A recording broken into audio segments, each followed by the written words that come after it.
दोस्तों आईपीएल 2023 में जो अभी मुकाबला चल रहा है सनराइजर्स हैदराबाद और लखनऊ सुपर जायंट्स का, जो दोपहर का 3:30 बजे का मुकाबला, सैटरडे डबल हेडर का पहला ही मुकाबला, क्या उसमें हमने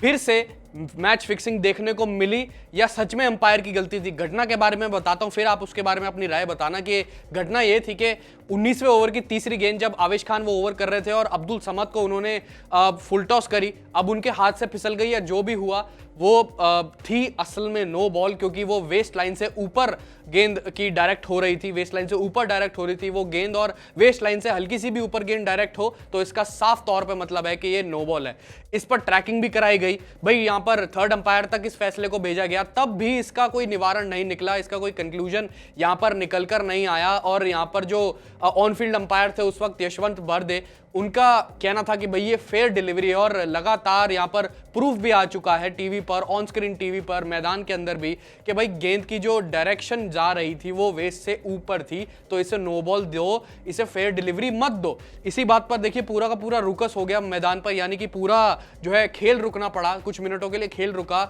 और एनरिक क्लासन का भी आर्ग्यूमेंट हुआ यहां पर अंपायर से काफी देर तक। और साथ ही साथ लखनऊ सुपर जायंट्स के डगआउट को देखकर एनरिक क्लासन कुछ ब्लैबर कर रहे थे, या कह सकते हैं कुछ बातें कर रहे थे, और उनका मुंह फिर से जो है चलता हुआ नजर आया उस डगआउट को देखते हुए, लखनऊ सुपर जायंट्स के डगआउट को देखते हुए। और एक बहुत शर्मनाक चीज ये हुई कि क्राउड जो बैठा था लखनऊ सुपर जायंट्स के डगआउट के पास, उन्होंने कुछ चीजें फेंकी हैं लखनऊ सुपर जायंट्स के डगआउट की तरफ, और साथ ही साथ कोहली कोहली चिल्लाने लग गए थे जब गौतम गंभीर पास ही बैठे थे उस क्राउड से, मतलब लखनऊ सुपर जायंट्स के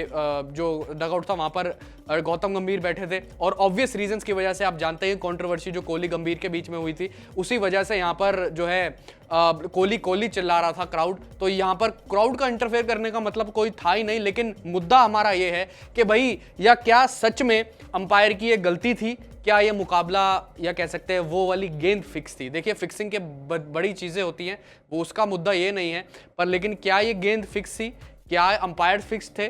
क्या ये जो है अंपायर की सच में गलती थी? अब देखिए क्योंकि साफ तौर पे जब टीवी स्क्रीन पर ये चीज गई तो साफ तौर पे दिख रहा था जो थर्ड अंपायर थे वो भी उन्होंने भी इंटरफेयर करा, जो कि करेगा ही। सामने वाली टीम जब रिव्यू लेगी कि जो है यहाँ पर नो बॉल का रिव्यू लेगी कि भाई असली में नो बॉल है, और नो बॉल थी भी, वेस्ट लाइन से ऊपर जा रही थी वो गेंद, और इस चीज को यहाँ पर अंपायर सामने टू सामने मुकर जाता है, फेस टू फेस मुकर जाता है, तो यहाँ पर सीधा शक जाता है फिक्सिंग की तरफ। यही एक सवाल उठता है कि भाई क्या यहाँ पर फिक्सिंग हुई फिर से, और क्या यहाँ पर सच में अंपायर की गलती थी? इस दुविधा में हम अभी भी फंसे हैं, और आईपीएल 2023 में हम कई इंस्टेंस ऐसे देख चुके हैं जिसमें अंपायर की जो है हमें कुछ समझ नहीं आ रहा था, कि एक दुविधा में हम फंस रहे थे लगातार कि भाई अंपायर ने यहाँ पर उनसे सच में गलती हुई है, और यहाँ पर जो है क्या सच में अंपायर फिक्स थे, या वो बॉल फिक्स थी, या उसके आगे का मुकाबला फिक्स था, या पूरा मुकाबला फिक्स था? देखिए ये दुविधा अभी भी बनी हुई है। आपकी क्या इस पर एडवाइस है, आप जरूर कमेंट सेक्शन में बताएं, और फिलहाल अभी के लिए इस वीडियो में इतना ही।